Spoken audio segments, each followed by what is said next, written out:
Я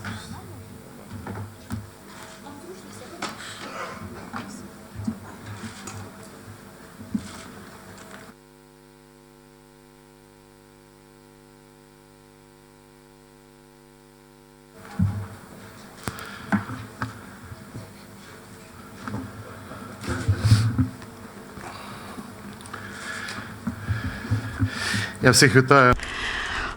Good afternoon, dear friends. I'm welcoming you here as a chairman of the board of the Ukrainian Crisis Media Center. This is a very special day for Ukraine. This is the day which actually has profoundly changed Ukrainian history, and now we experience the results, the outcomes of that events, of that tragic events, of that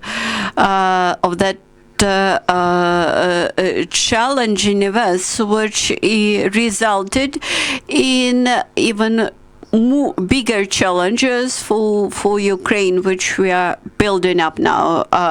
Today we have leader of the Crimean Tatar people, Mr. Mustafa Jemilev. We have Mr. Refat, Chubarov, head of the Mejlis of the Crimean Tatar people, Emine Dzheppar, journalist and former deputy minister of information policy of Ukraine, Mr. Oleksiy Makeiev, political director from the Ministry of Foreign Affairs of Ukraine. Also, we are happy to welcome here Mr. Vitaliy Portnikov, who works as a journalist and devotes much attention to the analysis of the issues related to Ukraine's prospective development. Mr. Oleksiy Melnyk represents the Razumkov Center in Ukraine. He is an analyst who devoted much attention to the development of strategy as to Crimea in the past of Ukraine. Unfortunately, it was not implemented. Ms. Tamila, Tasheva, deputy of the permanent representative of the President of Ukraine to the Autonomous Republic of Crimea. Thank you for attending this event. This is proof that the people in power devote much attention to the Crimean issues, and this also shows respect and attention to this problem. I'm happy to welcome all the journalists and experts who are present in these rooms, and now I would like to invite you to commemorate the memory of the Heavenly 100 heroes.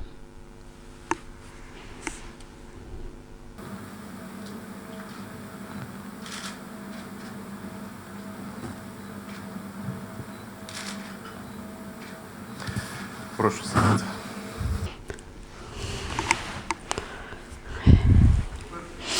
And now, let me say a couple of words why it was so important to have this meeting today, specifically today, despite the fact that today we have a lot of events in the parliament and everywhere.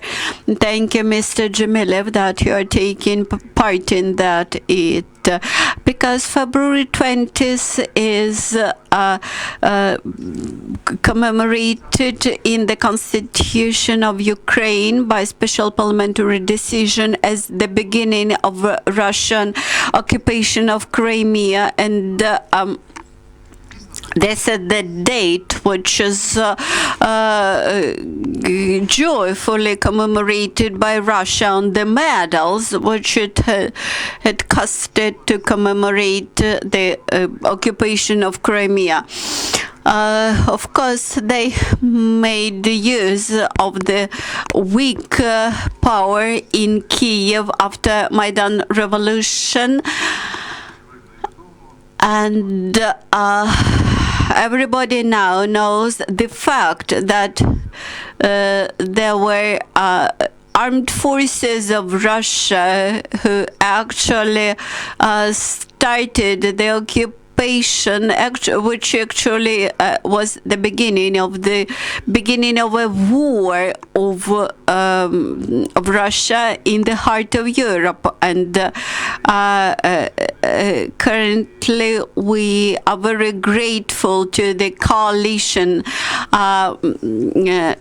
of Ukrainian friends who support the occupation, who stand for the occupation of Crimea.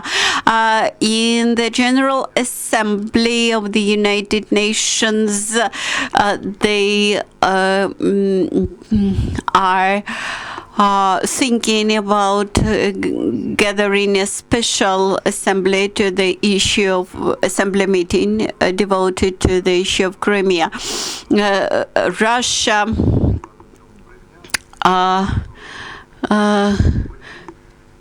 lied very much about Minsk agreements recently in one of the UN gatherings, and Mr. Kislitsa, I believe, was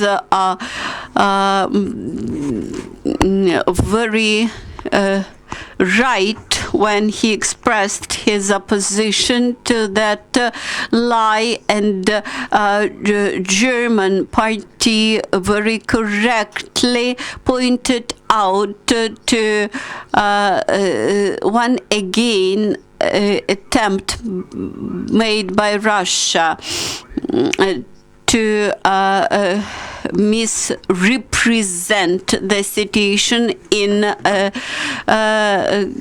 occupied territories. If you are asking whether these are Russian puppets, then I can confirm, yes, these are Russian puppets, and actually the Russians doing that actions, they rejected to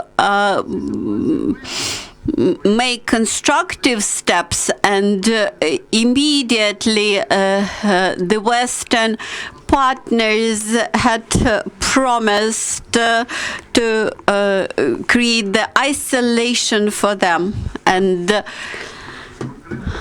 it is true that both occupations were inspired by Russia. As for the Crimea, from the very beginning, it was clear that it was annexation, that it was the attempt of occupation, and quite recently I've read that on February 26th they are planning to have a special forum. Of course, we perhaps cannot bring Crimea back to the information space in full scope, but nevertheless we have to remind about Crimea. In my post as the ambassador of the United States, perhaps I had underestimated the Pompeo's declaration stating that Crimea would never become Russian. So I think that this is now the right moment to discuss a situation which we have after 6 years of occupation and the lessons we have learned in result of all those 6 years, and to discuss how to keep Crimea in the agenda and how to get ready to deoccupation. Currently, we are awaiting for the a strategy to be produced by our national authorities as to the occupation. And while we are waiting for that strategy, we are ready to invite our experts in geopolitics, in conflictology, and organize discussions what could be done. Those who are present here today, who in their everyday analytical work, political work, civil service work, all they have the same position that sooner or later Crimea will will come to under Ukrainian control once again, and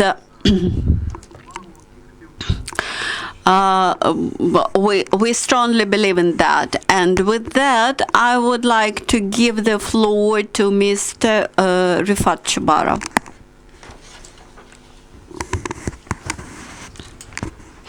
I would like to welcome you. Please, I have to apologize for my unpleasant voice today, but nevertheless, I'm ready to underscore several aspects closely interconnected with our task to deoccupy Crimea and bring Crimea back to Ukraine and under full Ukrainian rule. I would like to remind you about several threats that should be taken into account when we are formulating our stances to Crimea. First of all, that continuous attempts to have the dialogue with Mr. Putin, with the arguments to restore peace and vague formulation of our requirements to Mr. Putin, unfortunately, is able to postpone the bringing back of Crimea. Crimea is not forgotten. Crimea remains in our reveals in our discussions, but more and more we get accustomed to the idea that Crimea as a problem will be resolved in some long-term future. Mr. Valeriy had mentioned Crimean Declaration of the United Nations when it just appeared. We mentioned that Crimean Declaration was like a present to Ukraine, and Ukraine's role was to unite its partners very closely around that declaration.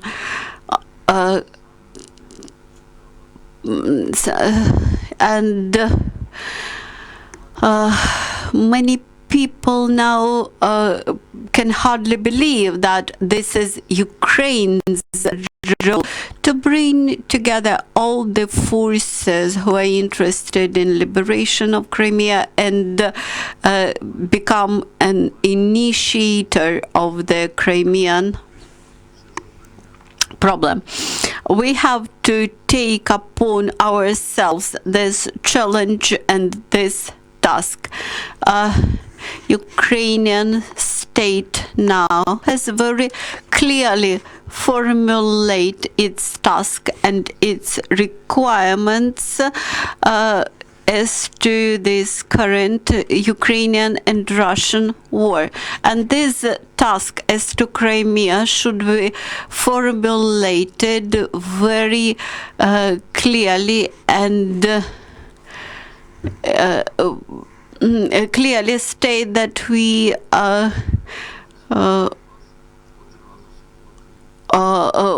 unite together the topics of occupied Donbass and Crimea, and everywhere where we mention Donbass, we should mention Crimea.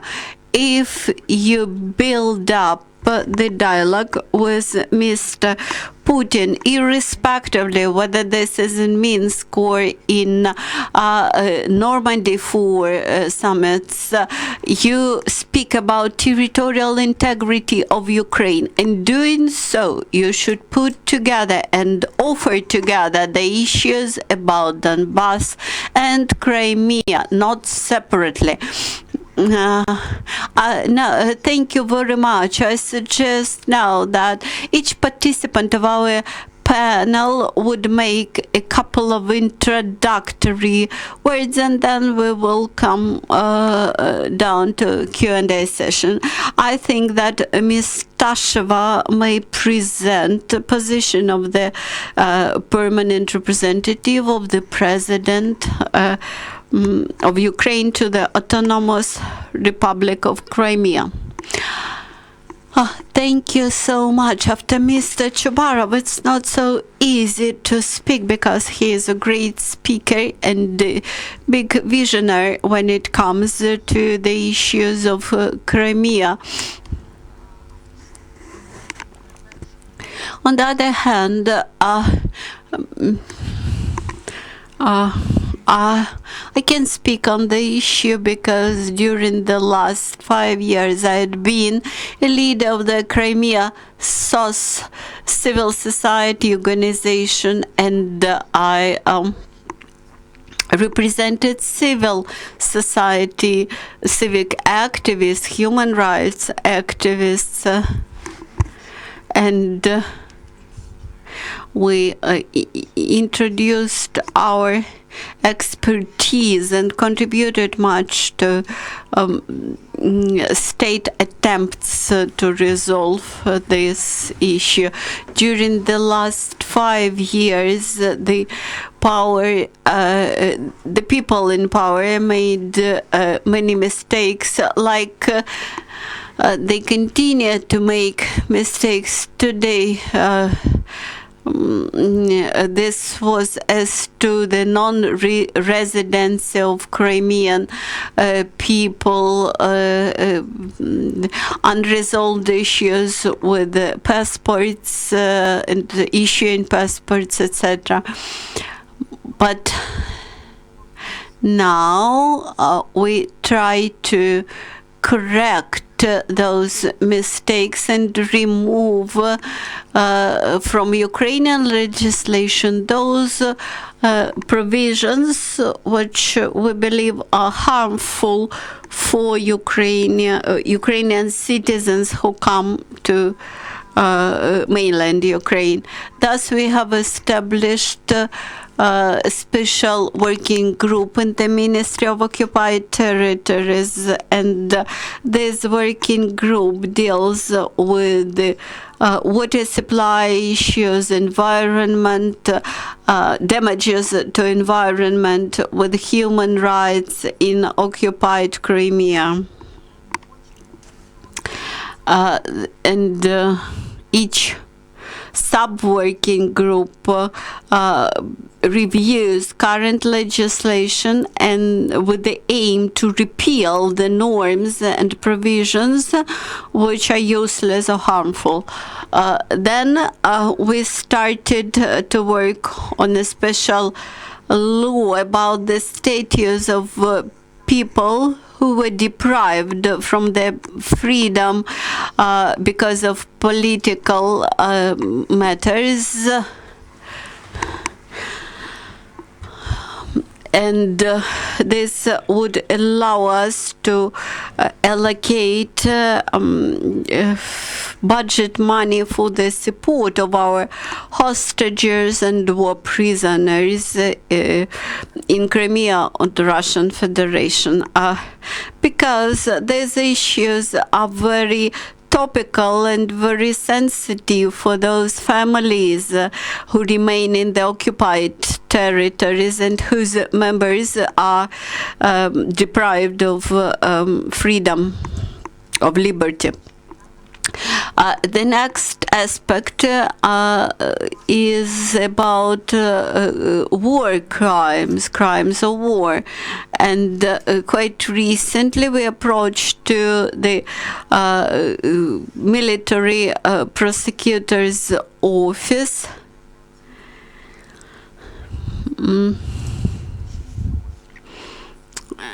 And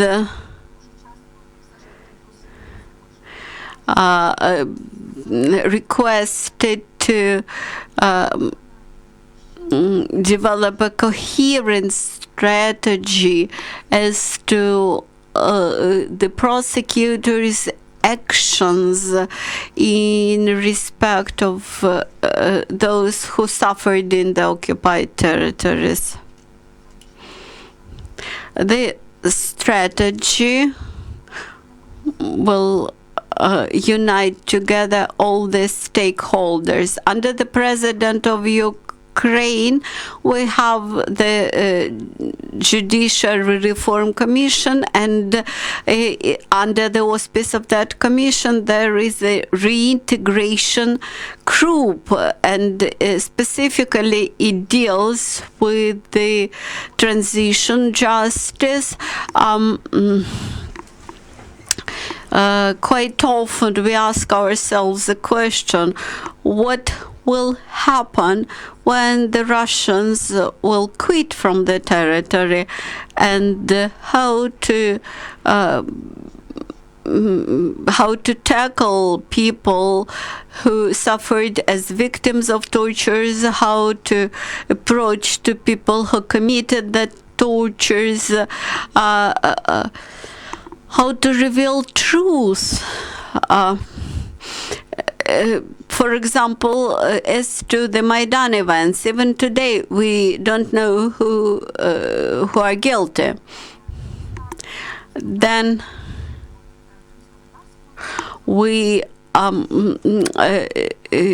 deal with the status of Crimean Tatar people as indigenous people in the Crimean Peninsula, and how this is reflected in the Constitution.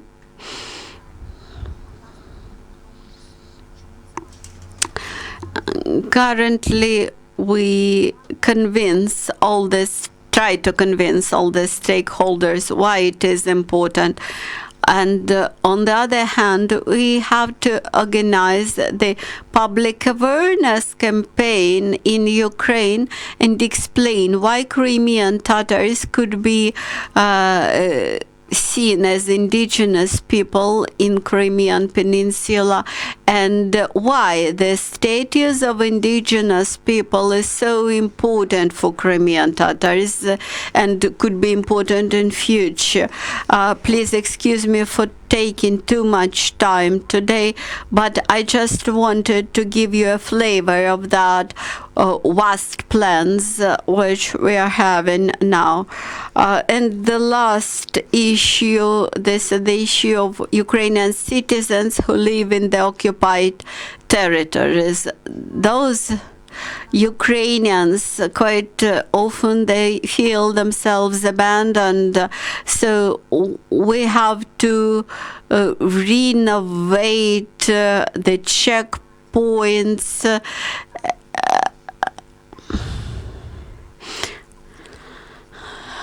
We should offer educational and social services for Ukrainian citizens living in Crimea. Thank you, Tamila. I would like to raise one question. In that big strategy which you mentioned, there might be minor issues which do not require big strategies to be resolved. For example, ATR TV channel is beyond the questions. It requires content work and technical work. My question to you, whether we are able to resolve the issue with ATR TV channel. I suggest let us all together demonstrate that we are able to resolve this issue with ATR TV channel. If you have to respond, you are welcome. Yeah, we are working together on this. We're trying to resolve this issue. I won't provide any conspirology theory why it happened. Now we are speaking about the issues connected with the bureaucratic and normative procedures. Today we will meet once again. After this meeting, we will go to the treasury and to the management of the channel, to Tatiana. She deals with financial issues. And we will negotiate these issues once again. And we should say that from the start, when they spoke about policy of the state concerning those people who remained there, you know the position of Mejlis of Crimean Tatar people, and maybe the position of Crimean Tatars in Crimea. They want to remain in Crimea. They want to live in Crimea. And they say that some people come and go, but we should remain on our land. And we survived when we all were outside our motherland. And those who were forced to leave. And you know that there is Chernomorsk channel and information channel, Crimean News, and the ATR, they had to submit or to evacuate, and the channels evacuated, and the personnel of these channels, 60 people from ATR, they fled, and no one is interested how these people would work here and to be the members of the big information war that is ongoing between Russia and Ukraine and in the world. And today and tomorrow we will try to resolve this issue. But this is a part of the big problem, the problem of organization of by Ukrainian state of information support to provide objective information to people who live in occupied territory and to oppose information aggression of Russian Federation. And I believe that this issue cannot be resolved by creation of one more state channel. And the state focuses mainly on this. Thank you. Thank you for this explanation. When we have some strategy, we will be able to prevent such situations in the future. And we thank you for your joint work and for your answer. Before giving the floor to another speakers, Oleksiy Melnyk and Vitaliy Portnikov, maybe we should focus on some ideas, some proposals. Maybe some forecast may be provided what we should do in the future, because this is not an issue for 1 year. We should see how we will act in the future, domestically and internationally. This is important and as an assessment of current situation. So we have a strategy in one area, and I say this as a former ambassador to the United States. I know for sure that this strategy concerning organization of international support and the work in international courts, there is consolidated support, and it is efficient. And maybe this is example how we may have results in joint efforts. There is support of this position in the world. The prevailing majority of the states in the world do not recognize this attempted annexation of Crimea. They do not recognize the attempts of Russia to control maritime transportation there, and even those countries. And I represented Ukraine in the Caribbean Union, and these countries never vote for such issues. They have good understanding of the situation, and they see a threat in the situation for themselves. And today we should say that there is a broad coalition on the world, and it is confirmed by voting in the and I would like to give the floor to political director of the Ministry of Foreign Affairs. And he didn't even elaborate the strategy, but also he implemented the strategy. And I would like to ask Oleksiy about current affairs, about the plans of the Ministry of Foreign Affairs concerning the occupation of Crimea, how they promote this issue at the international arena. Thank you, Valeriy. For the diplomacy and international activity, right definitions are important. We started our dialogue today,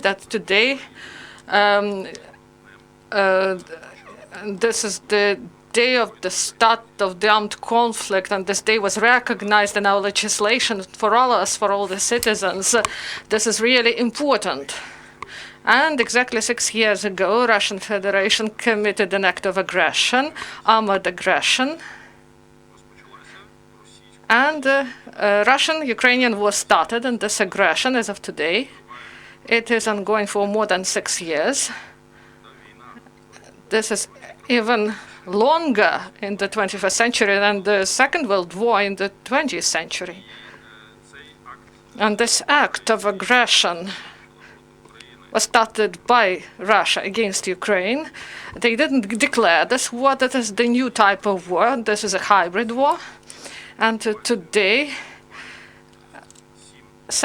more than 7% of the territory is under occupation.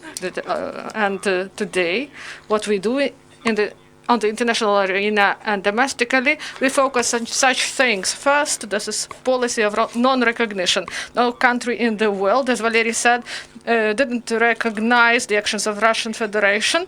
The majority condemned Russian aggression, and our partners in European Union and G7, G20 introduced sanctions against Russian Federation for aggression and occupation of Crimea and occupation of Donbas. And these sanctions will continue. It is a difficult task for Ukrainian diplomats, but these sanctions will continue until Crimea is deoccupied. And in all directives of Ukrainian delegations, during all negotiations with our partners, these issues are discussed about restoration of territorial sovereignty in Donbas and in Crimea, and this is an important point in the agenda of any negotiations with the Russian Federation in bilateral and multilateral negotiations. And we continue to do everything possible in order to have this topic on the agenda. And we prosecute Russia in those international courts where we have jurisdiction, and we are going to continue.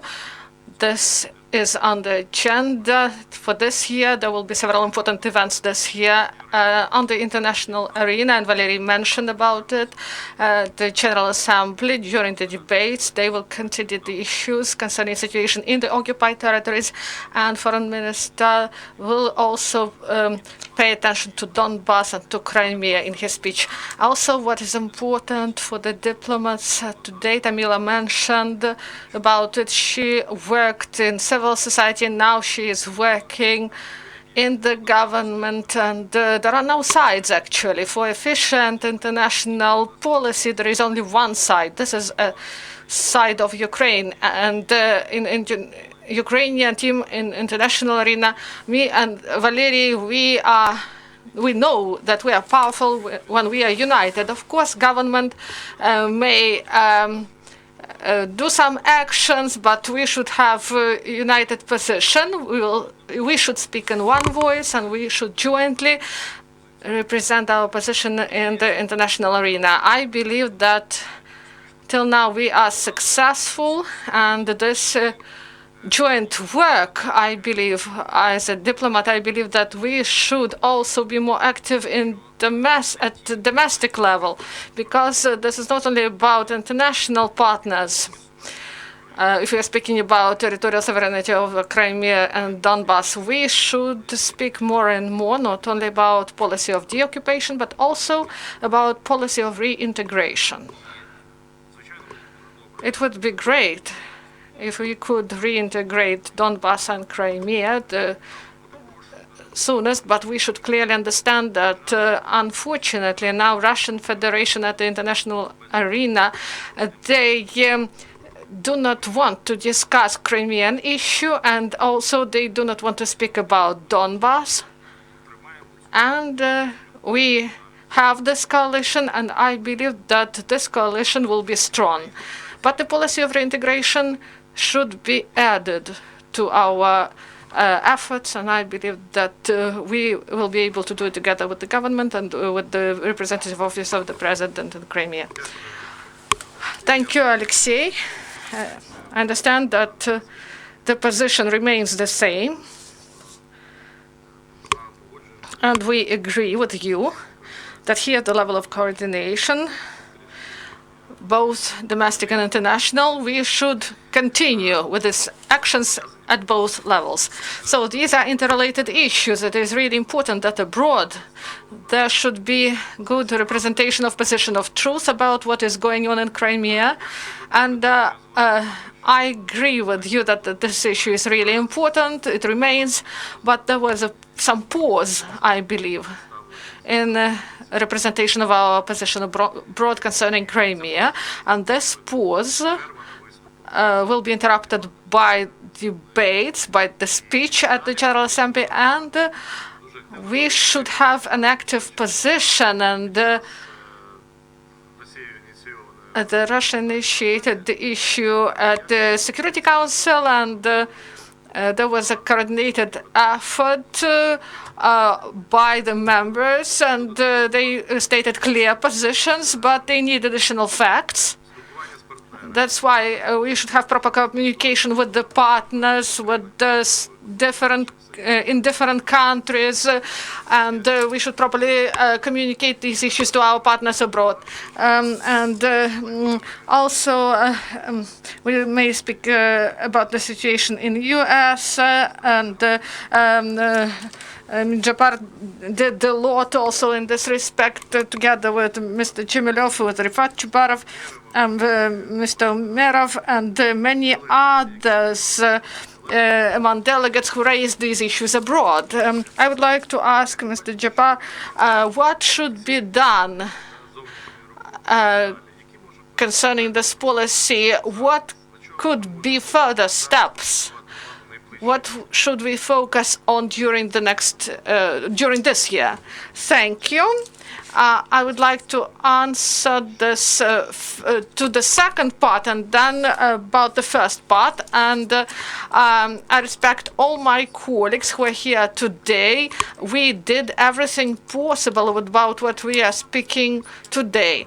I would like to articulate one of the main phobias that I hear from the representatives of the civic sector, that Crimea now is considered as not as a priority, that now on the political agenda, Donbass stands higher. And the statesmen and the media, they see that less attention is paid to Crimea. And the media fact, the presence of Crimea in the media, this is the secondary step. Because first, the topic of Crimea should be present on political agenda. And I do not believe that today's power, and we are still in the process of transformation of the political system. They consider this issue. I believe they do so. And I do not believe that this issue is not important for them. But today we have a need to organize additional platforms where the power will have an opportunity to articulate this policy, and then we won't have the impression that this topic is of priority and this topic is not. And answering your question, I would like to say that I would provide some recommendations what the power can do in order to raise this topic concerning political attention and in respect of finding solutions. I understand the difficulty the power faces. I was the representative of the government several years ago. There is no proper institutionality. There is no properly organized work, lack of coordination between agencies, and lack of financial and personnel resources. And Tamila may confirm this. And they face these problems today. They should be resolved, but this is another story. Second part of the speech, 6 years of occupation. 2014 was only a start of the crime. Today we have a situation when Russia continues these crimes every day. The situation in Crimea is a bright example what crimes the Russian Federation tests on Ukrainians. These are detentions based on different grounds and also violations of international humanitarian law. They squeeze population, active population out of Crimea, and they bring people from Russian Federation to Crimea, and also call to army of the Russian Federation, and many other blocks of crimes we see today. And also there is an invisible front line, and you may not see it at once. This is a cognitive front, information front. If you go to Crimea, you will see wonderful Crimea, sun, sea, wonderful Crimea, and infrastructure that is actively being built by Russia with military purposes. But you could not understand why it is done. And Russian Federation now is waging this war. It is more powerful, more systemic than we do this. And the launch of the Ministry of Information Policy many years ago was the attempt of the state to provide response to these threats. But unfortunately, we should state that this area is not properly continued. It is not reinforced. I expected that resources be provided to this area because cognitive influence of war is very well felt by us. And together with Oleksiy, with our colleagues from the ministry, we work on recommendations to the 5th anniversary of occupation, and there were discussions at the top level concerning this. And also, when Mr. Pompeo came here, we participated in the meeting. We coordinated our position with the Mejlis. We spoke about some points, and systemic document that is the main that fixes the position of the leading country, the US. There is a declaration of Pompeo declaration, and this is a main document, and European countries should join this document. That would be symbolic and would demonstrate this policy as fixed in some formats and some documents. And also, if we do not speak about the role of the USA and what Ukraine may do, and with Oleksiy, we worked on the draft of declaration, of Yalta Declaration. There was a draft of this document and this declaration that may be initiated by Ukraine, and we may open it to joining by other countries. Those countries who support this policy may join this declaration, and this is the majority of the countries of the world. The second of the key issues for Ukraine is to launch a multi-level institutional platform at the top political level, which should be devoted to the Crimean issues. I believe there should be a summit, a forum at the top level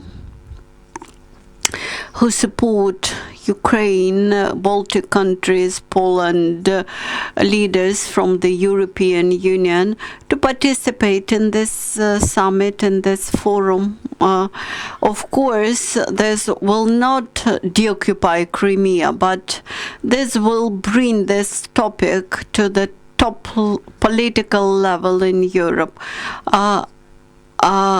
Because I agree partially that today the topic of Crimea is not at the first page, and we should stir up the interest to this problem. And this forum, this high-level forum, might allow us to point out to the topic of Crimea and deprive Russia from its main argument.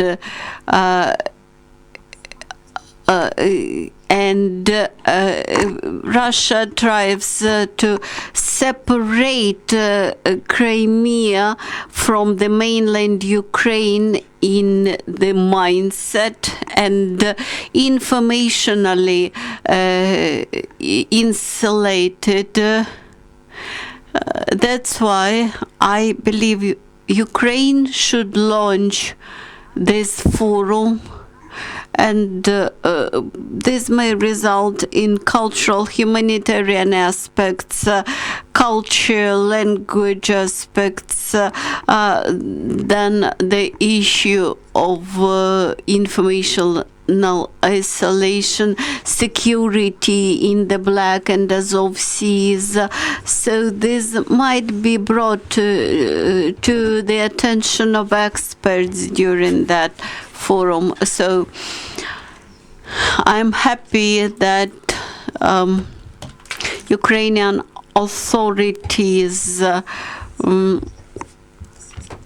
are planning to make February 26th the day of oppression to Russian occupation, and that is what the previous authorities did not manage to do.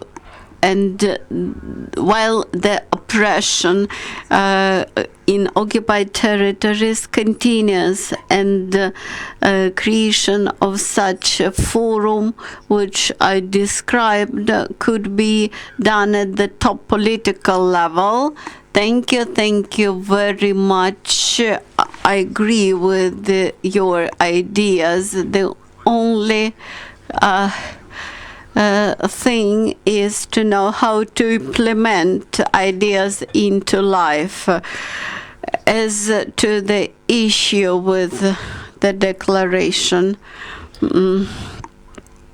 at the moment when Pompeo's declaration was drafted and passed, our discussions were actually in the same context. On the other hand, the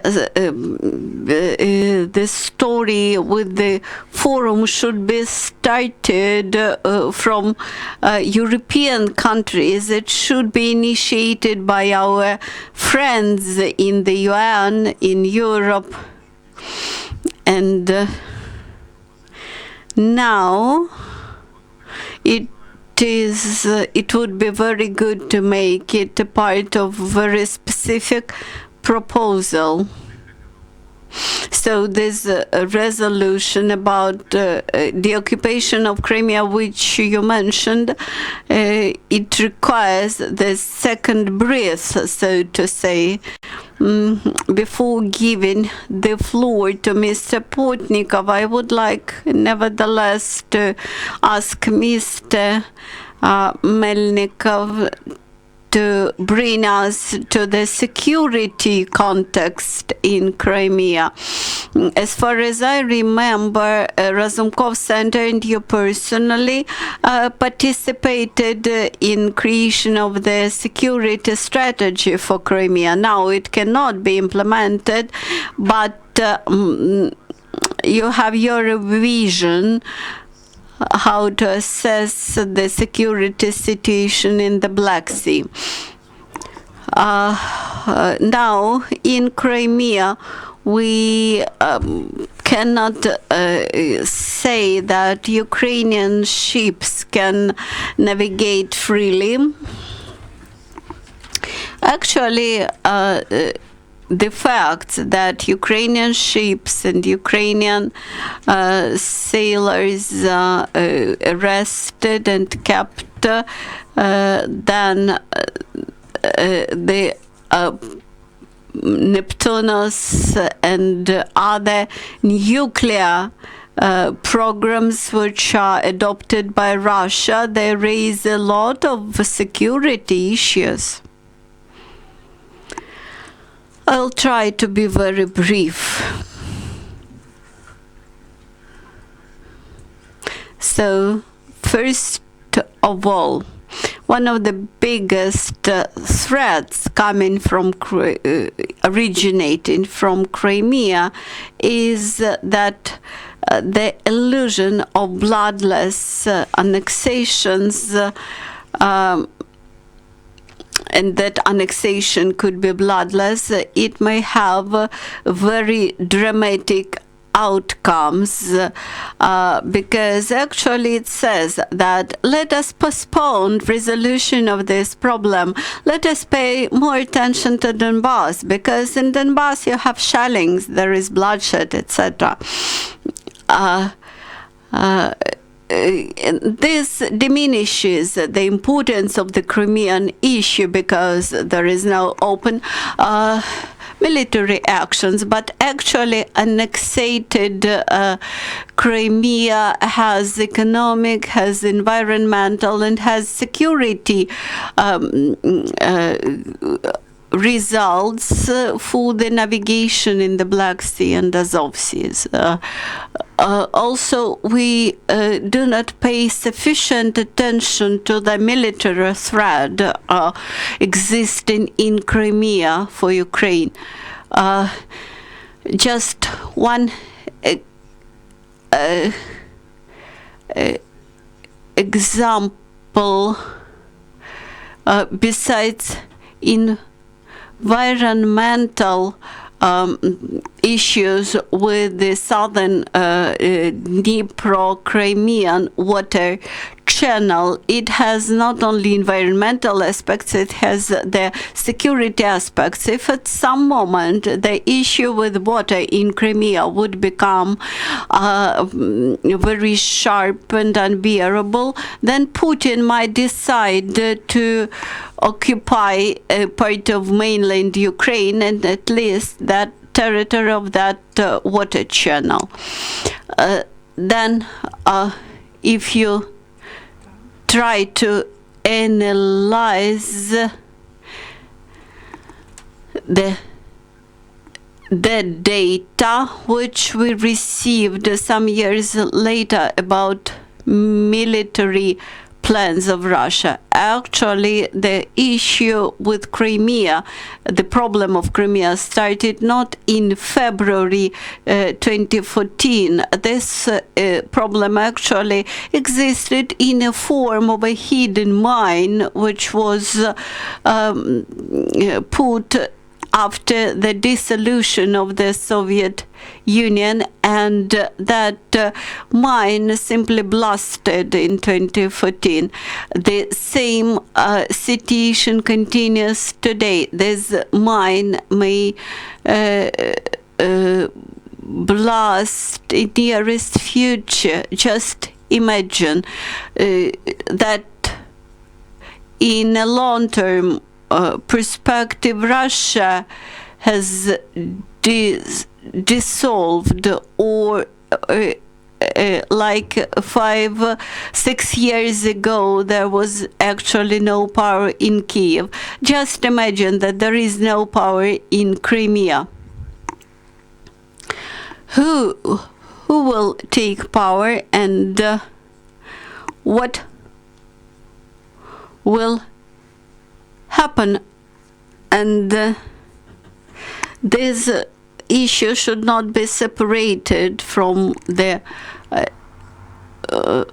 issue of the conflict.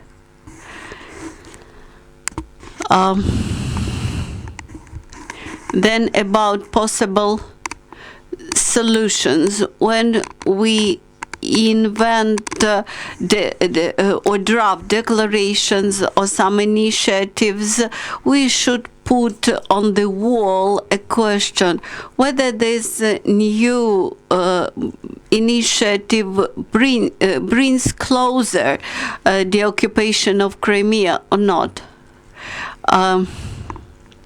As of now, I would suggest that the issue of Crimean water supply channel could be discussed, and maybe we could find some solutions which would allow to bring us Crimea back.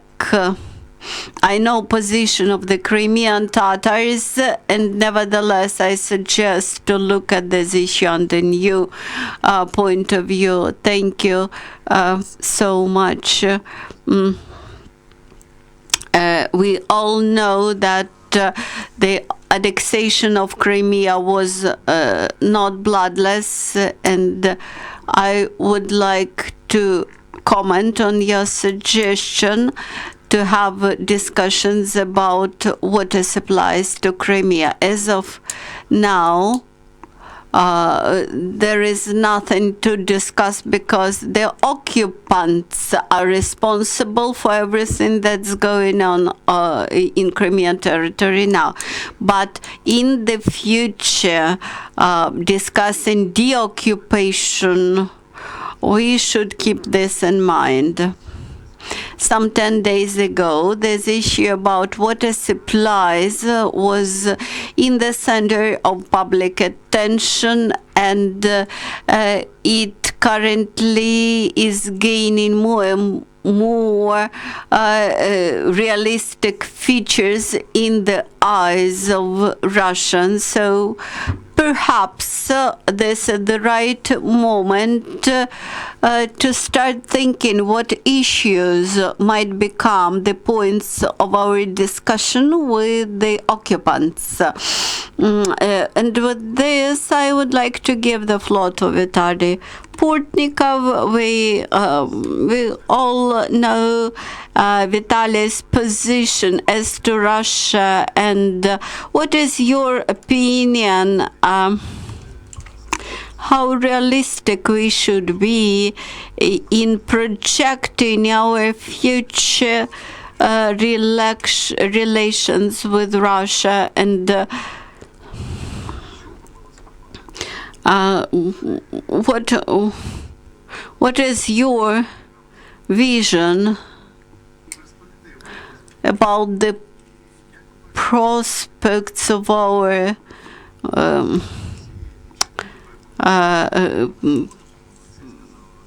relations with Russia, and your view of the deoccupation? Oleksiy mentioned dissolution of Russia. Maybe you have a different vision about the occupation. Dear friends, thank you. I would like to suggest to remain purely within the realistic dimension, because we should think in terms of here and now, although we want to think about the perspectives for 10 years, recollecting this day 6 years ago, I recollected our discussions about the content of protest activity because we had to satisfy those people who wanted the dismissal of Yanukovych. On the other hand, we had to remain in the legal field of the country because we remained the citizens of Ukraine at that time, and we tried to have a legitimate dialogue with the power of that state. Then the dictatorship laws, the dictatorship bills were introduced to the parliament, and the real life started, which ruined all our imaginations about protest activities. And today we see once again we commemorate the memory of the Heavenly 100, and at the same time the DBR had published an article about prospective repeal about deprivation from responsibility for participation in Maidan events. So this brings back that oligarchic ideas about revenge and about bringing back the pre-revolutionary realities. So this is another big challenge. The third, we should clearly analyze our Ukrainian centricity. We remain in the peripheral circle of politics while we look at ourselves at the center, as the center of geopolitics in Europe, and we should clearly recognize that we are in the peripheral interests of other countries. We should look at the situation not from the Ukrainian interest point of view, but from the Russian interest points of view. If Russia is aiming to unite ethnic Russian lands after the coup d'etat in Moscow in 1991, then Belarus and Ukraine are part of that interest, and in this aspect Russia continues to act logically and rationally. Actually, the Crimean Conflict started in 1993, 1994. We had pro-Russian president, government, etc. And at that time, we did not have so many Crimean Tatars in Crimea. And it was impossible to stop that. But at that time, Ukrainian leadership signaled clearly that Ukraine was going to build up Ukrainian sovereign state, and they separated Crimea and created in Ukraine pro-Russian administration led by Kuchma. Ukraine had chosen pro-Russian path, and Crimea was left to Ukraine. But if Ukraine wants to be separated from Russia eventually and not to come back to Russian protectorate, then we have to realize the same approach was taken by Khrushchev and a set of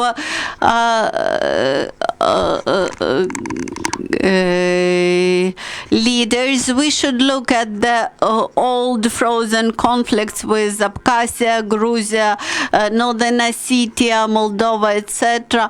Russia has the aim to bring Ukraine back. And the threat that Ukraine, at the minor threat that Ukraine would select its own political path, then the intimidation of the then Ukrainian government led by Yanukovych was made, and then the occupation of eastern Ukrainian lands was started with the aim to make Ukraine a handicapped state.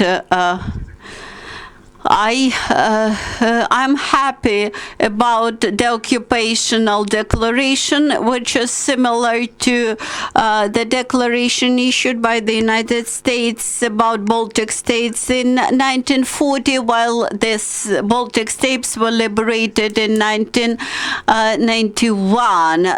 With this declaration, Ukraine could be liberated in 50 years. Crimea could be liberated in 50 years, but looking at Lithuania, Estonia,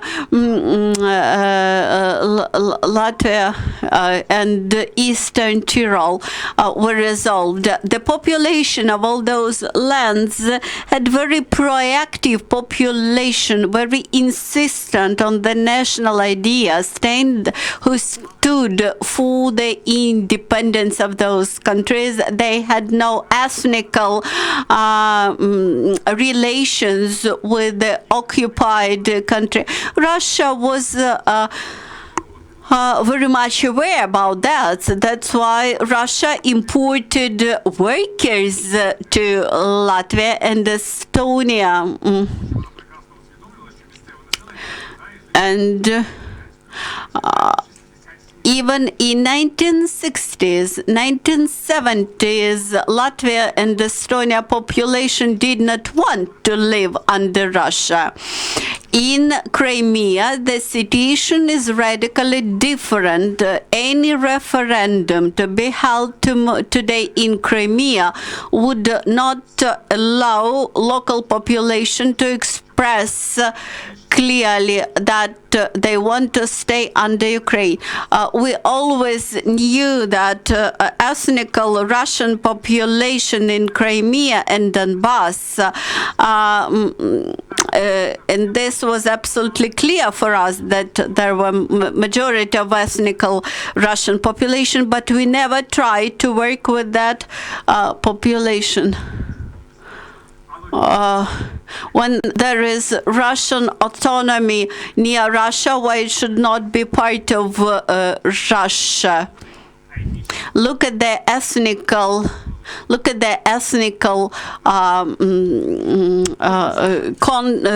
population, and you will see. And the next aspect, which is also very important, I would like to remind you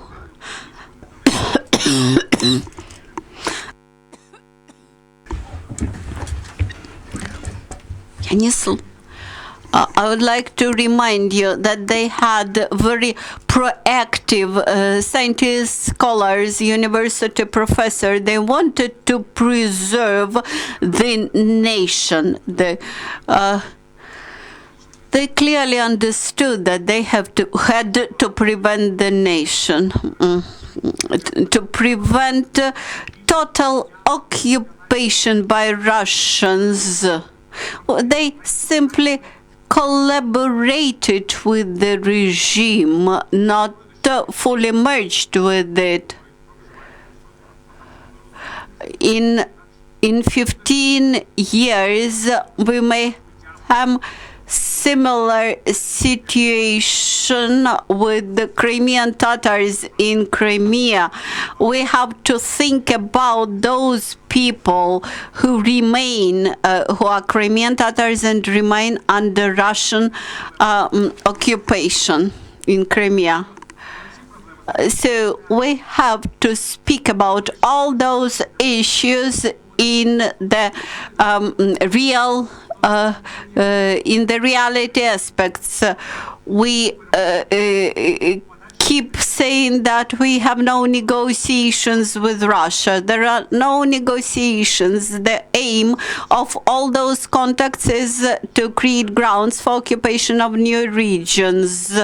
They now are planning to get bigger part of those lands where the population is Russian speakers, both in Ukraine and Russia. We may witness the dissolution of Ukraine in nearest future. Russia is making huge efforts trying to assimilate non-Russian peoples in Russia, while we did not try to Ukrainize Ukrainian populations even in Crimea. We are a country with efficient policy of decriminalization and efficient policy of Russialization.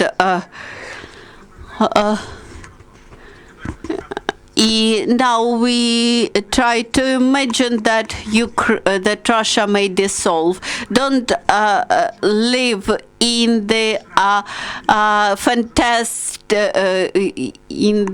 fantasy world.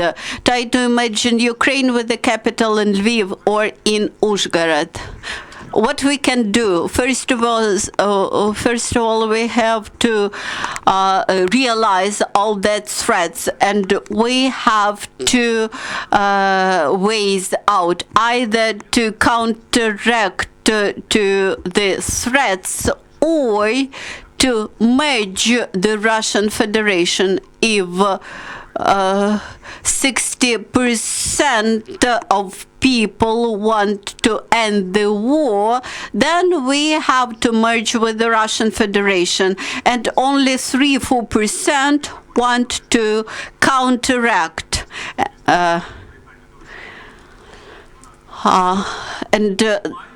Then proactive part of Ukrainians willing to counteract to Russian power should make pressure on power and force them to realize the threats.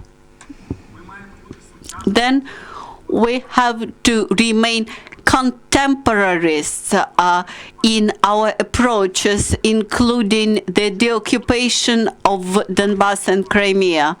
We keep speaking about Croatian experience, which is very surprising for me, because we would never use that experience, because when they restored the control over border, they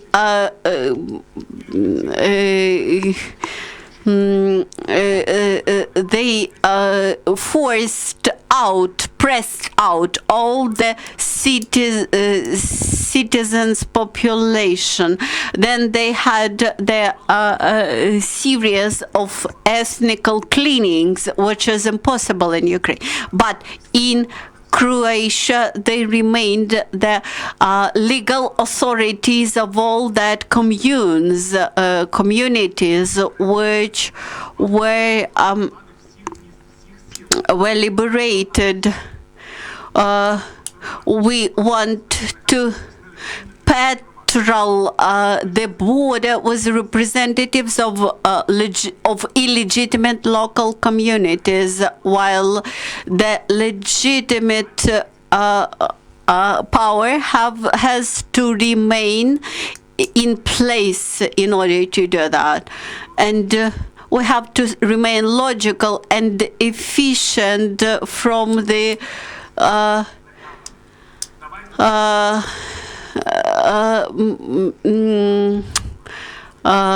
legal point of view. Ukraine is trying to go to the European Union. The European Union has no autonomous republics. Autonomous republic is the tool which remained from the Soviet past, and creating the autonomous republic where indigenous people has no majority, there's to doom this fight for the indigenous rights. People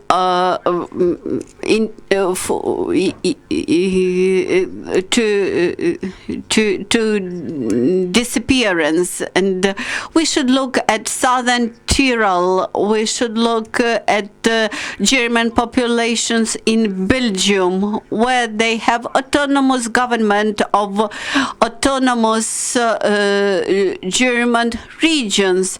These are European examples which allow peoples who are numerically smaller than Crimean Tatars to preserve their ethnical identity. In today's conditions, Ukraine is a state with huge challenges, facing huge threats, and its future is indefinite, not from the territorial point of view, from the social mood and its preservation of the borders in the size of the former USSR. The future will be even more hard than our past. And if we want to preserve Ukrainian statehood as the refuge for Ukrainian people, we have to think about the threats in real terms. Thank you, Vitaliy. You expressed a lot of vision in many words, but that was Vitaliy's comment in many words. But we have to respond perhaps to that. I absolutely agree with some statements that you made. I recollect 1993 and Kuchma's administration, and when it came to discussions about Crimean Tatars and the threat of radical Muslim ideas was perceived as a threat, and the Russian over-influence was not seen as a real threat. I would like to add and to respond. In 1993 and 1994, there was a crisis between Kiev and Simferopol. I recollect this quite clearly. In 1991, the Crimean Autonomous Soviet Socialist Republic was created, and then it has got the right to have its own elections. At that time, the Mejlis managed to make enough pressure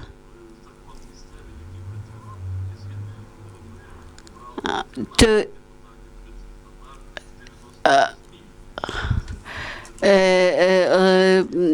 pressure to pass the proportionate law, and according to that law, Crimean Tatars, 14 MPs from Crimean Tatars became members of the parliament of that autonomous republic. And when the crisis started in 1994, these were Crimean Tatars.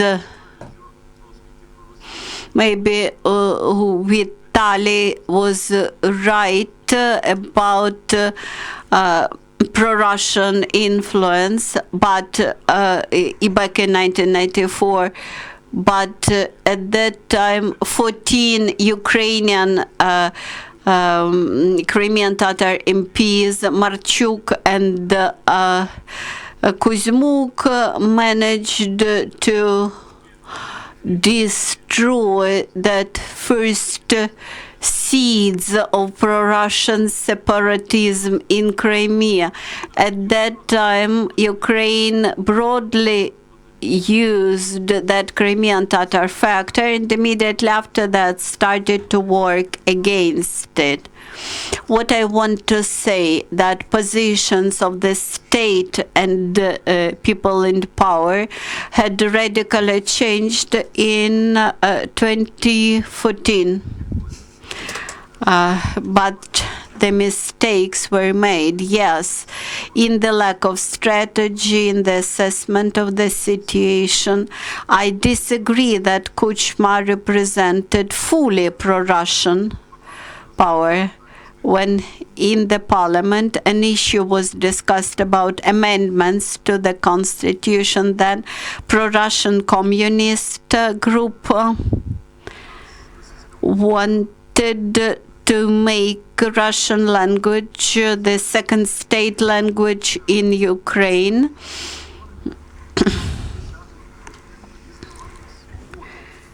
And in that situation, we managed to reach a social convent that in Ukrainian constitution we would give the right to all the languages, national languages in Ukrainian constitution, while in Crimean, Ukrainian language will have their strong positions, and this was reflected in the constitution.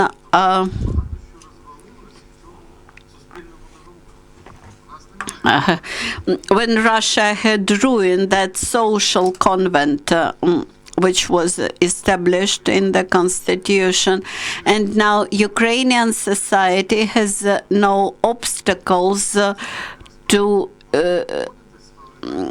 decide that Crimean Tatars should be recognized as indigenous people.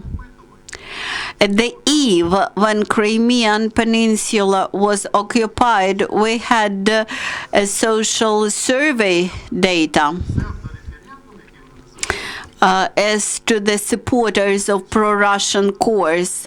I believe that Russian referendum was falsified. Perhaps you misunderstood my idea. I tried to extrapolate the situation 10 or 6 years forward after occupation. So in Crimea, people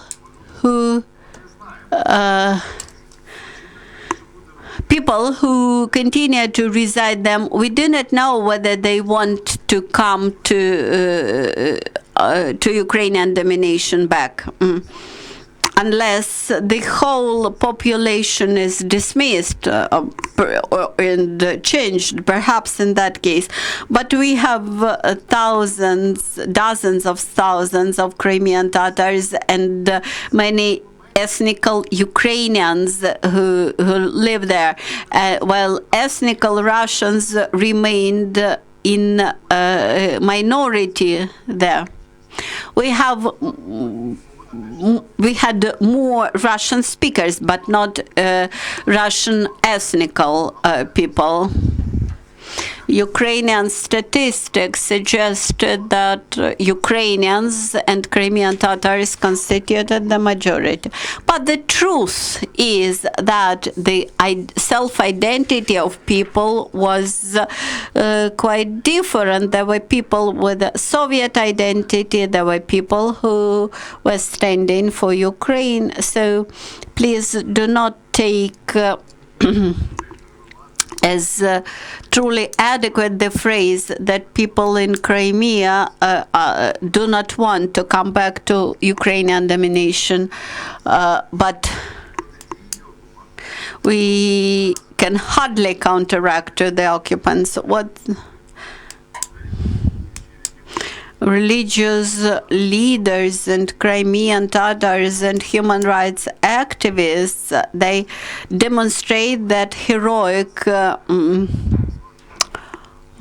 actions and neither country in the occupation, in the situation of occupation, never deprived from and rejected from its territories. I think that now our position should be coherent, united, and clear that we believe that Crimea is Ukraine from the international law point of view, etc. And one more thing about Pompeo's declaration. I was involved in the process from the very beginning. At the beginning, I had an attitude similar to you, that the story would be like with the declaration as to Latvia, Estonia, etc. But I found out that Pompeo's declaration helps us inside the Crimea. Скажу голосно просто.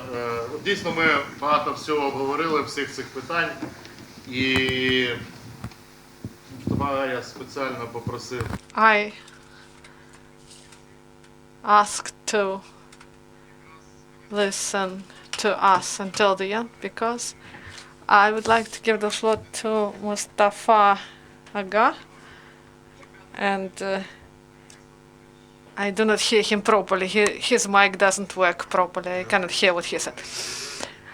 So my Ukrainian is not really good. That's why I will speak in Russian. I would like to say several words about how it happened, why we left Crimea, and what the situation we face today, and what should be done to free Crimea. So this is a sad date, 6th year of occupation of Crimea. These dramatic days in the end of February 2014, military helicopters were flying in the skies, and we got information that in Kerch Strait there were some actions, and there were also Russian tanks that were brought in, and we didn't want to believe that Russia would annex Crimea. We thought that maybe they will do like in Georgia, that they will create some puppet independent state. But things went differently. What should have we what we didn't do then? We, as Mejlis of Crimean Tatar people, we addressed the UNO, NATO, Islamic Conference Union with a call to bring in peacekeeping forces.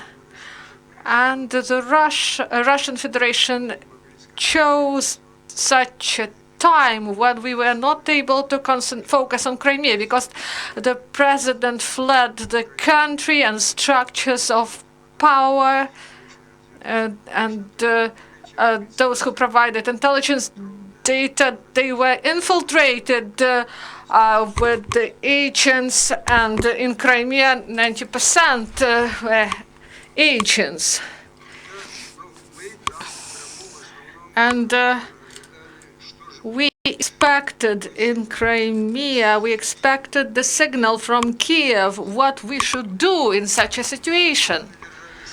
And we were in contact with the embassy, and they said, do not provoke Russians, do everything in diplomatic way. And we also were provided with such comments from Kiev. And Crimean Tatars asked, what is going on our land? The foreign troops are coming in and we do not do anything. And in March, deputy head of Mejlis said that he has a list of 3,000 Crimean Tatars who are ready to take arms in their hands if they will be allowed to have it. And I had the telephone communication with Putin. The thing of concern for him, he said about possibility of provocations from the side of Crimean Tatars and their clashes with Russian troops. He feared this. And I've said that we won't have any provocations. We as citizens of Ukraine, we will do as our Ukrainian government will say what we should do. And we waited for the call from the government that the enemy came to our land and that the government will call us to arms, but it didn't happen. And if at that time we would provide repel in Crimea, maybe there won't be any actions in Donbass. So this armless seizure of the territory of Crimea, it inspired Russians that they may do it so easily and they move forward.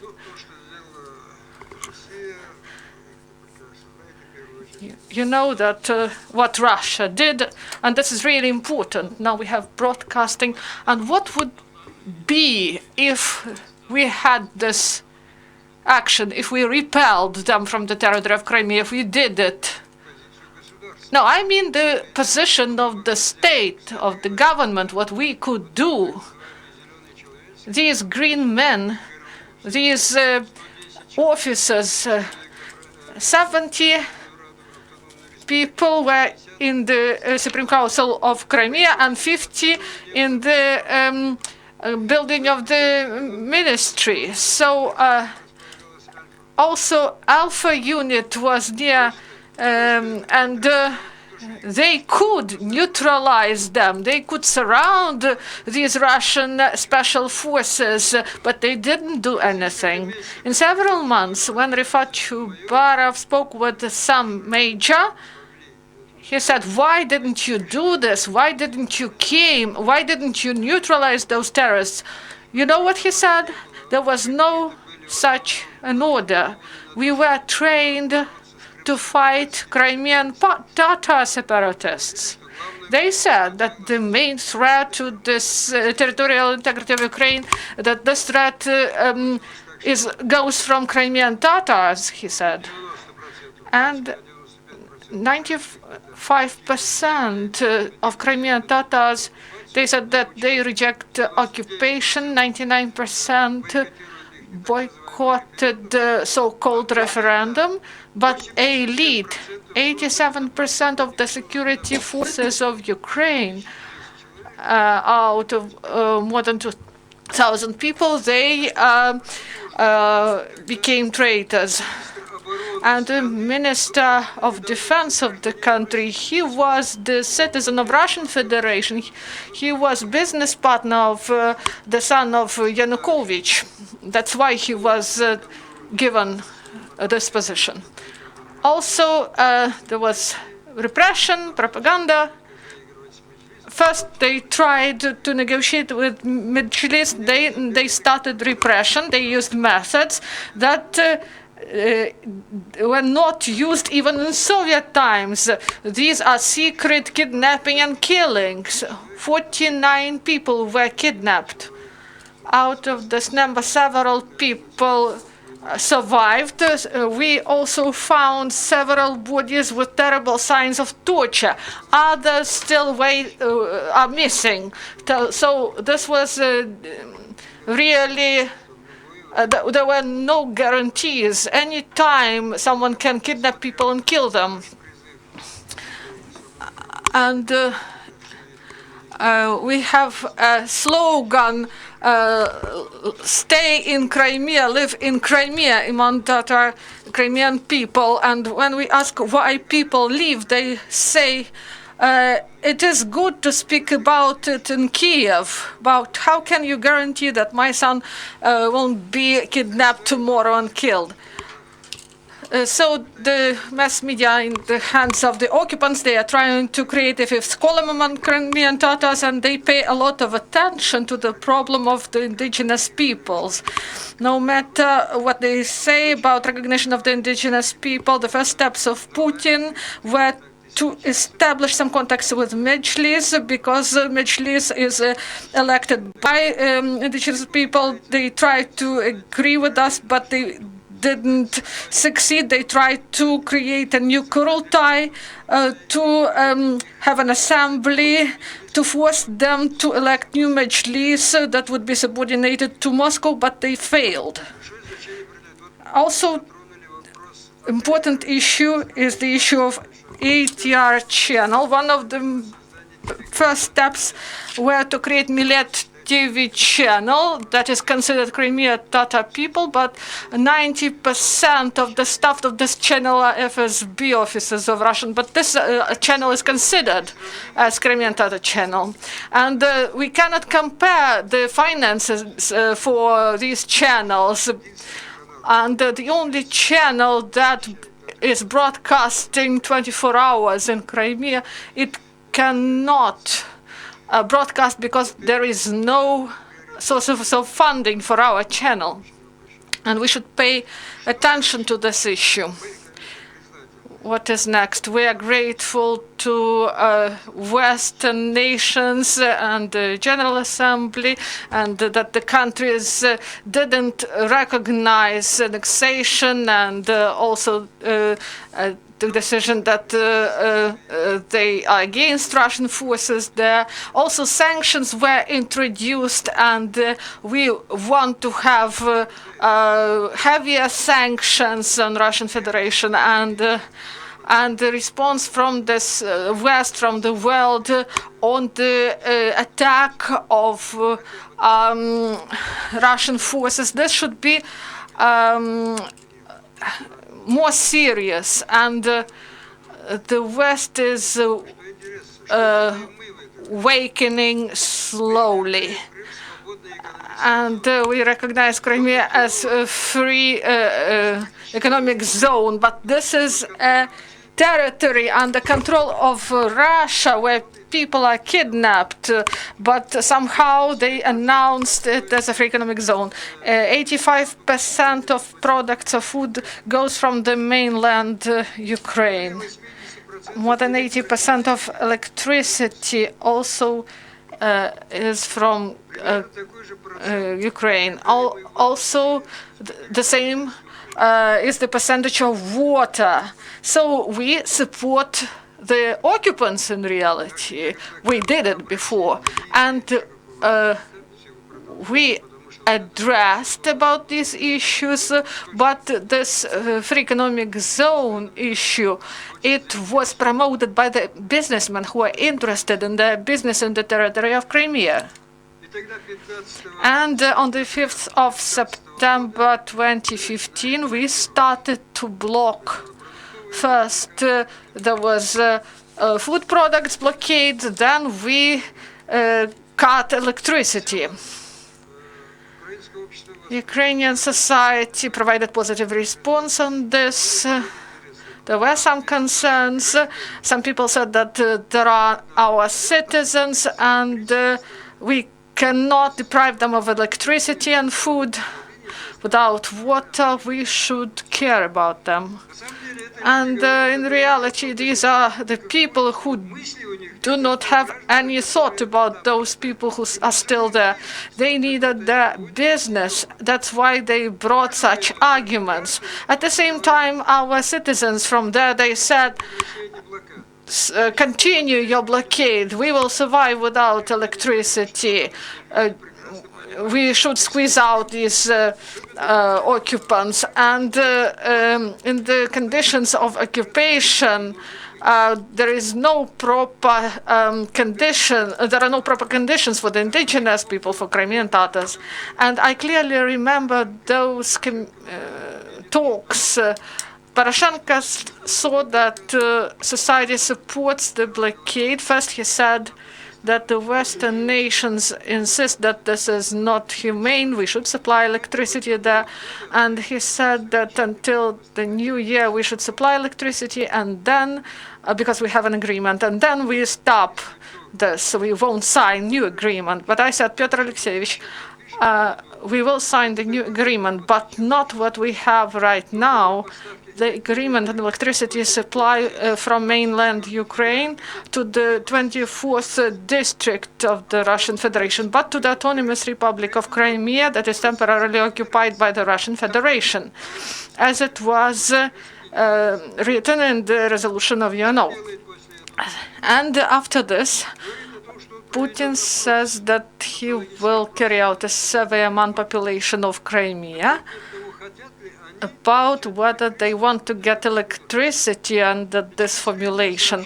And in 3 days they said that 93% are against supply of electricity under this formulation. And now they say that water should be supplied and agreements should be concluded. And the head of the committee, budget committee, they say that they may earn from this, they may sell water. And one more political figure from the same party says that the supply of water should be used to have some trade-offs in Donbass. So this is an upset situation. We clearly understand that freeing of Crimea will happen only when non-freeing will be really costly for Russia. We insist on increasing of sanctions by Western nations, but at the same time, we ourselves, we violate these sanctions. We say that we may trade and earn from this. And Western nations may say that who needs this Crimea? Maybe we need it more than you. And unfortunately, we are unable to clearly explain this to the society. Also, the Crimean topic should be high on the agenda in mass media. During Poroshenko's time, there was a ministry on information policy in the country, and we are grateful to Emine Dzheppar, and we are grateful for what was done there concerning coverage of the problem of the occupied Crimea, and the topic of Crimea was raised within this ministry. Now we do not have this ministry. What will happen next, we do not understand. I've mentioned the ATR channel. There were some tenders that are not necessary for rent or for content of this channel. We cannot even imagine how the tender could be held, because those who could participate, these are people in occupied Crimea, but it is stated that the tender should be in place. Based on this, those scarce resources that were allocated from the budget, they are stopped. Now they call us from Crimea and they say maybe Ukraine does not need us at all now. And the channels now are coded, you know, and Crimea cannot watch Ukrainian TV channels, those that remain not coded. And the main TV channel that broadcast to Crimea is closed now. I believe that we will speak with the president, and we hope that it will be on the 26th of February. There is a day of resistance of Crimea, and there is a draft law. We hope it will be signed about constant contacts with the Mejlis of Crimean Tatar people, the indigenous people. We will be able to operatively provide our recommendations and our vision on Crimea and the problem of deoccupation. We have a lot of negotiations, and we speak a lot about how the how Crimea may be deoccupied.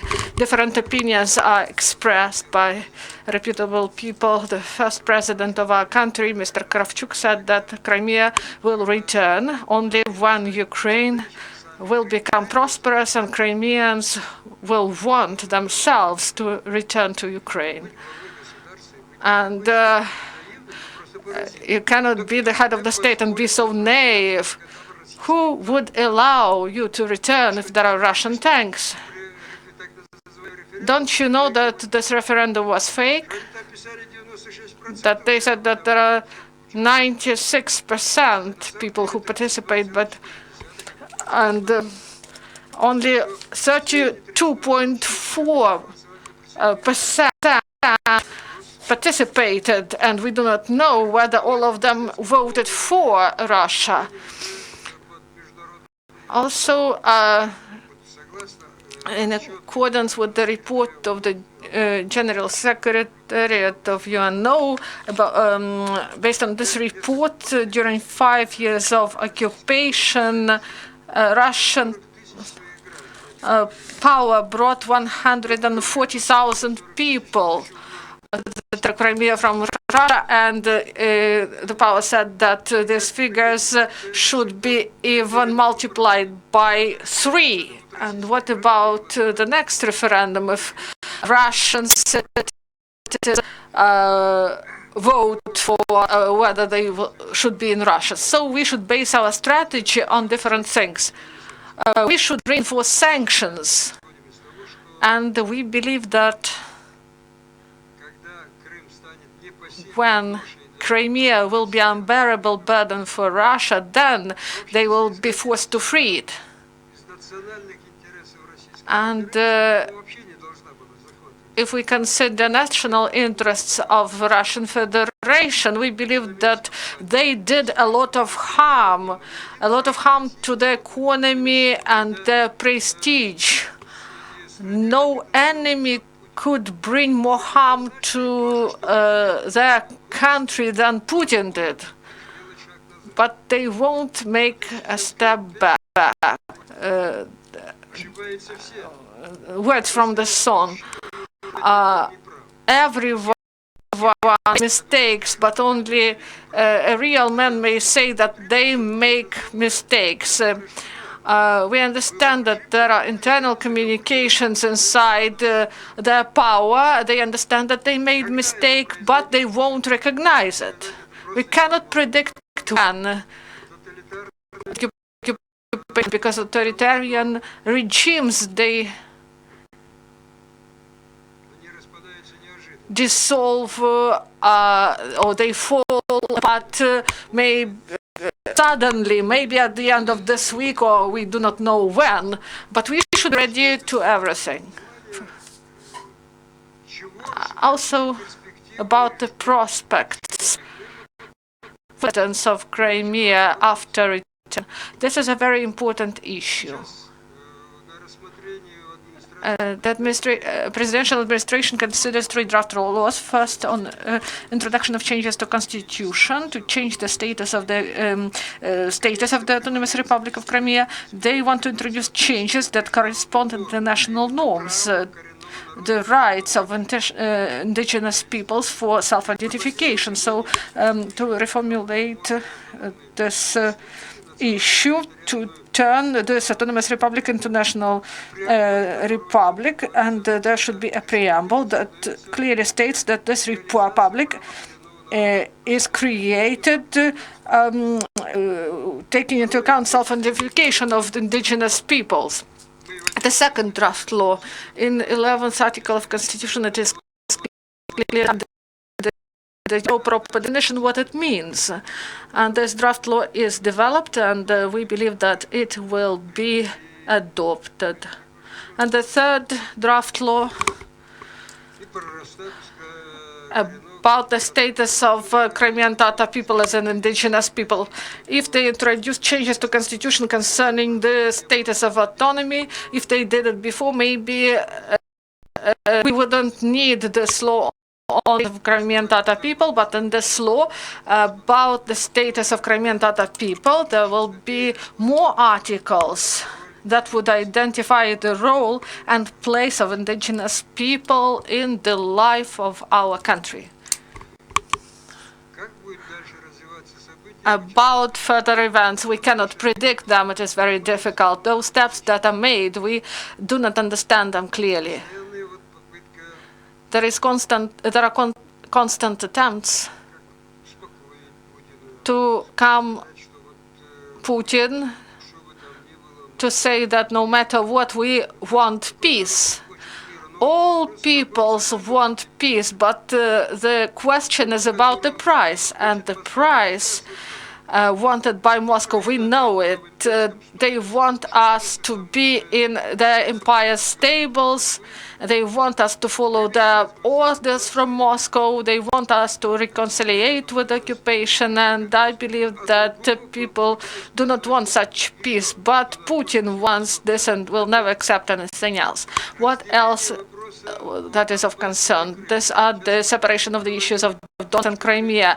Prevailing opinion is that we should pay more attention to free Donbass and forget about Crimea, and then we'll return to the issues of Crimea. We believe that this is absolutely great mistake. Russia, they do not plan to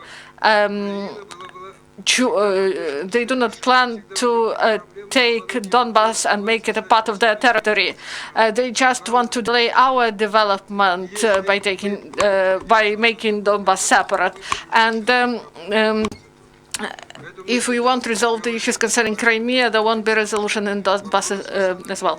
So the restoration of territorial integrity of Ukraine, this issue should not be separated. This should be done. This process should be parallel for Crimea and for Donbass. Thank you, Mustafa Aga. We have 3 minutes left, so I believe that this discussion was really interesting. And during these 3 minutes, I would like to focus on the fact that maybe we all agree about that Donbass and Crimea, they should not be separated. This issue should be united, and this is about all occupied territories. Why this discussion is so important? We see it, and we have seen this before, that different opinions will be provided to exchange Crimea for Donbass or any other ideas like this. I may say that there were some opinions like this provided by our pro-Ukrainian and pro-Russian forces in America, and I believe that there will be further attempts like this. And what is the main? We do not know about how long will it take to return Crimea. And as Mr. Portnikov said, this will depend mainly on Russia. We do not know how things will develop, and we agree on this. Maybe it will take 10 more years. And these issues concerning Crimea, legal issues and other issues, this is not only about Crimea, this is about Ukraine on the whole, because they may start another phase of military operation from there, and it is ongoing. Look what is going on in the Black Sea. This is an efficient preparation. They try to extend control in the region near our borders, and this is not only about legislation, this is about security. And evidently, if we provide the right answers, that this won't return Crimea de facto, but this will help us to elaborate proper strategy for the occupation of Crimea and for development of Ukraine. And I agree with you. I share this opinion based on the analysis of the situation. I believe that Crimea and the situation with seizure by Russia, this provided an illusion that they may move forward throughout Ukraine. I believe we all agree that those challenges are long-standing, and I would like to say only one thing. This is a fate of Ukraine This is our fate and of our people and our political leaders. We are placed in such a part of the world, historically, geographically, we belong to Europe. But we are in a dangerous situation where we have a neighbor, Russia, that moves another way than Ukraine and Europe. And of course, they will always be at our border. This is not like Canada and US. This will be another story, and we should live with it, and we should be prepared. And maybe President Kravchuk had higher expectations that it will be done automatically, but the success in mainland Ukraine is also very important and will play its role. We have security challenges, and we have international partners who consider the situation regarding security, and we should work in this area more. And I believe that we agreed that this comprehensive view of the future, it needs discussion and decision making. Would you like to add something? I would like to say one thing. Turn on the mic, please. Look, honestly, we may speak a lot about the time, whether it works for us or against us. We may model different situations, but the truth is that Crimean Tatars, they don't have time. This is the truth. And I understand what Vitaliy said. I lived in Latvia. I lived there, and I know the processes. I participated. We cannot compare the situation. They stayed in their land. Part of them was deported. They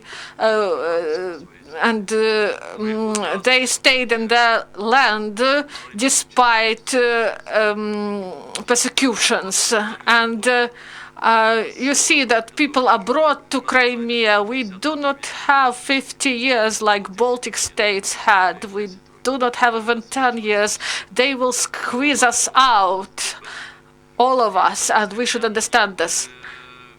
We cannot compare the opportunities when we are speaking about Ukraine on the whole and Crimea and Crimean Tatar people. And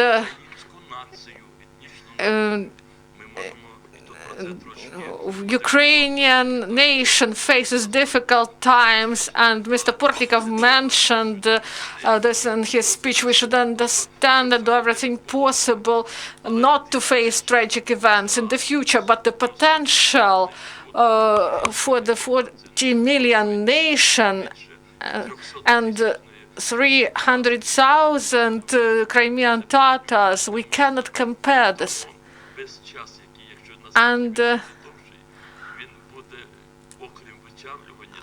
they will try to squeeze it out of Crimea, and also they will ruin us morally.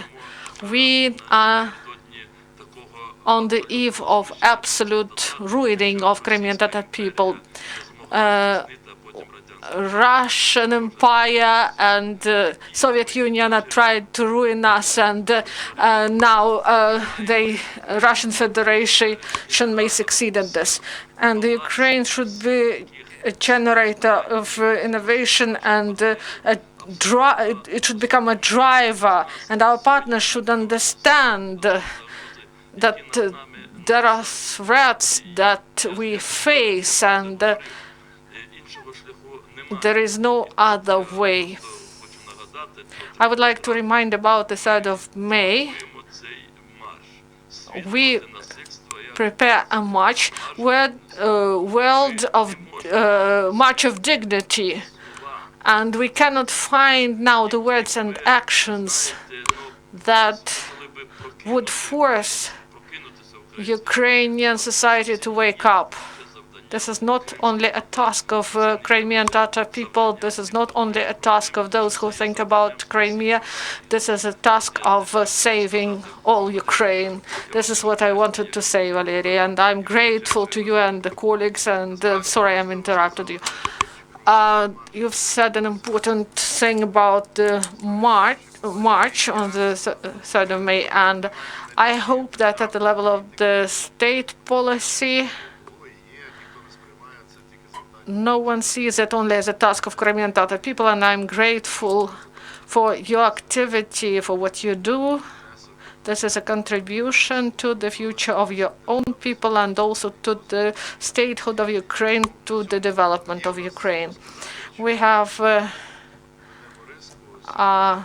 to wrap up, and we heard your opinion before, but for me it was really interesting about the analysis of the situation. Interesting ideas were expressed. Once again, I would like to state that the strategy of deoccupation of Crimea is needed for preservation of Ukrainian sovereignty and territorial integrity. And we should perceive this in this way. And this is not only about the future of Crimea, this is about the future of Ukraine. And I believe that next week at Press Center of UCMC and other platforms, there will be some events. Some things were announced today. They will be carried out by power, but this is not only about dates. This should be systemic work of the state bodies.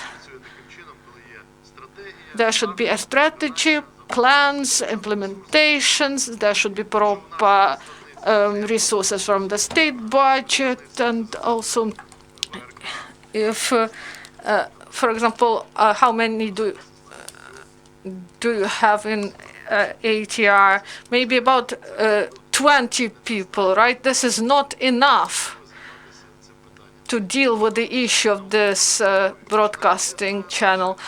Also, we have scientific institutions. There should be a constant analysis of the situation in Crimea, and experts speak about economy, about security. These are key issues, and there should be state order for this, to analyze the situation. What are the actions of the Russian Federation? And I agree that this is a common task. This is not only a task for Crimean Tatar people. This is not only the task of Ukrainian power. This is the task for everyone. And I believe that this is an interesting discussion that we had today. Thank you for your time, for being with us today, for your views, and that you expressed about the future of Ukraine. And Vitaliy Portnikov spoke about realism, and we are realists, but we should be those realists that do not just wait. We should be the realists who are active.